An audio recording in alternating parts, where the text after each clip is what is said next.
Kemudian Ibnu Qudamah rahimahullah membawakan fasal di sini berkaitan dengan muhadanah. Kata beliau faslun. Fasal. Ini berkaitan dengan muhadanah. Apa itu muhadanah atau hudanah? Bisa dikatakan muhadanah, bisa dikatakan hudanah. Dan hudanah itu artinya memberikan ketenangan. Dan yang dimaksud dengan hudanah, perjanjian antara Muslim dan kafir, perjanjian antara negeri Muslim dan negeri kafir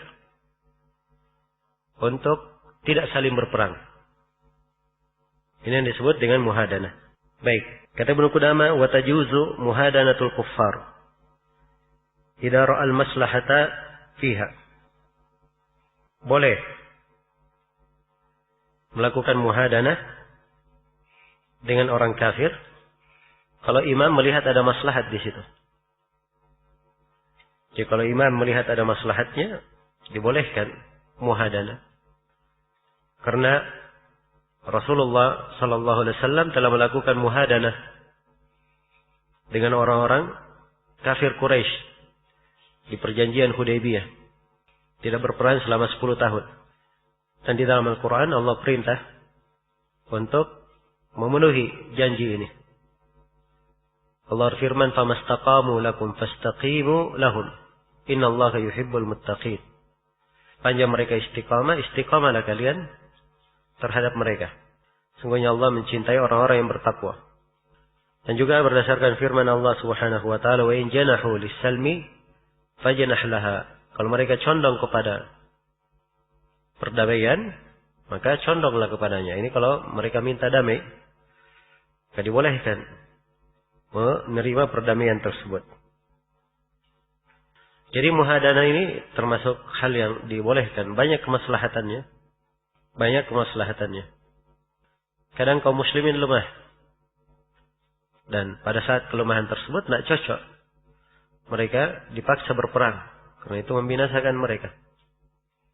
Karena itu Nabi menerima muhadanah dengan orang-orang kafir Quraisy di Hudaybiyah. Padahal jumlah kaum muslimin waktu itu lebih 1000. Hanya saja jumlah orang-orang kafir berlipat kali di atas mereka. Iya. Berlipat kali. Nabi terima perjanjian. Nah, kadang manfaatnya juga dari sisi orang-orang kafir itu sendiri, agar supaya mereka bisa berpikir untuk masuk ke dalam Islam. Dan Nabi SAW telah melakukan suluh muhadanah dengan orang-orang Yahudi Khaybar, dengan Bani Quraidah, Bani Nadir, dan selainnya. Kemudian yang benarnya bahwa di dalam muhadanah, perjanjian damai ini, tidak ada batasan waktunya. Ya, adapun yang dilakukan oleh Nabi dengan orang-orang kafir Quraisy 10 tahun saja, ini kemaslahatan untuk 10 tahun. Kalau misalnya dipandang oleh seorang imam, dilakukan perjanjian mutlak, maka boleh saja perjanjian muhadanah mutlak. Ya, mutlak dalam artian tidak terikat waktu. Ya, dan ini diperbolehkan. Dan inilah yang terjadi sekarang di kebanyakan negeri-negeri Islam. Hampir seluruh negeri kafir, mereka punya hubungan muhadanah. Hubungan bilateral namanya. Hubungan antara dua negara, di mana setiap dari negara itu memiliki kedutaan-kedutaan besar di negeri-negeri Islam. Dan ini bentuk dari muhadanah. Dan hal yang mutlak seperti ini boleh saja, ini diperbolehkan. Kemudian Ibnu Qudamah terangkan bahwa hanya imam dan wakilnya yang boleh membuat akad muhadanah. Kata beliau, wala yajuzu akduha illa minal imami aw naibihi. Tidak boleh melakukan akad muhadanah kecuali dari imam atau naibnya. Jadi hanya boleh dari imam atau naibnya saja. Sebab ini dari kekhususan imam. Bukan hak orang per orang. Ya, karena ini berkaitan dengan kemaslahatan umum, berkaitan dengan jihad dan selainnya. Karena itu tidak pernah ada di dalam sejarah muhadanah dilakukan oleh selain imam. Semuanya pasti berdasarkan ketentuan imam. Kemudian Ibnu Qudamah terangkan konsekuensi keberadaan muhadanah. Kata beliau, "Walaihi himayatuhum minal muslimina duna ahlil harb." Jadi kalau terjadi sudah muhadanah, maka kaum muslimin harus menjaga orang-orang kafir itu dari kaum muslimin sendiri. Tidak dengan orang-orang kafir harbi. Baik. Jadi kalau misalnya dia antara negara A dan negara B. A-nya negara Islam, B negara kafir. Terjadi perjanjian muhadanah, terjadi hudnah. Maka negara B ini dilindungi oleh negara A. Dan pimpinan negara A kaum muslimin melarang seluruh yang berada di bawah kepemimpinannya untuk mengganggu negara B. Tapi kalau negara B berkelahi dengan negara C, negara D, negara F, itu tidak ada hubungannya dengan negara A. Jelas ya? Tidak berkaitan dengannya sebab di luar kekuasaannya. Dia hanya menjaga kaum muslimin yang berada di bawah kekuasaannya saja. Bagaimana bila dikhawatirkan orang kafir melanggar perjanjian? Kata Ibnu Qudamah, "Wa in khafa naqdal ahdi minhum nabada ilaihim ahdahum." Kalau misalnya dia khawatir orang kafir ini membatalkan janji, maka kaum muslimin melemparkan janji itu kepada mereka. Maksudnya melepaskan janji itu. Dan ini sebagaimana perintah Allah di dalam Al-Quran. Wa imma takhafanna min qaumin khiyanatan fambit ilaihim ala sawa. Innallaha la yuhibbul kha'inin. Dan apabila kalian takut dari satu kaum, kalian khawatir satu kaum berbuat khianat, ya sudah terlihat. Sekarang negara A dengan negara B, ya, negara Muslim dan negara kafir melakukan muhadanah. Kelihatan negara kafir ini melakukan tingkah-tingkah yang melanggar perjanjian. Kalau dia sudah melakukan hal tersebut, maka balas dengan yang semisal dengan itu. Dibalas dengan hal yang semisal dengan itu. Karena itu tatkala terjadi muhadanah Hudaybiyah antara Rasulullah sallallahu alaihi wasallam dan kaum muslimin dengan orang-orang kafir Quraisy, kemudian orang-orang kafir Quraisy yang duluan membatalkan. Jadi orang-orang kafir Quraisy yang membatalkan apa? Muhadanahnya. Apa pembatalan yang mereka lakukan? Mereka ikut beramai-ramai menyerang Rasulullah di Madinah, bersyirikat bersama orang-orang Yahudi dan kafir-kafir yang lainnya di perang Khandaq. Nah, karena mereka sudah membatalkan janji, maka dibalas oleh kaum muslimin membatalkan janji itu. Jadi, kalau mereka membatalkan janji, mereka yang mulai, maka kita pun membalasnya seperti yang mereka lakukan. Nah, ini dari keadilan.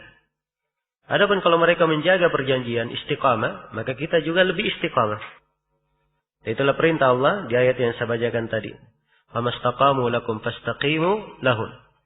Sepanjang mereka istiqamah terhadap kalian, menjaga janji mereka, maka kalian istiqamah pula menjaga janji itu. Nah, ini seorang muslim, keadaan mereka.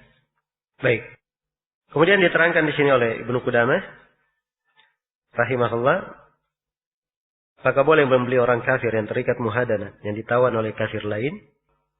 Kata beliau, "Wa in sabahum kuffarun akharuna lam yajuz lana syira'uhu." Kalau mereka ditawan oleh kafir yang lain, maka kita tidak boleh membelinya.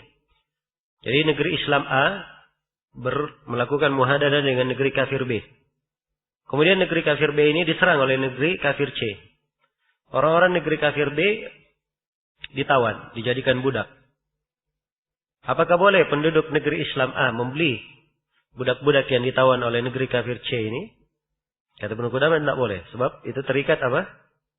Perjanjian dengan kita. Sebagaimana kita Tidak ada kewajiban menolong mereka ketika diserang oleh C.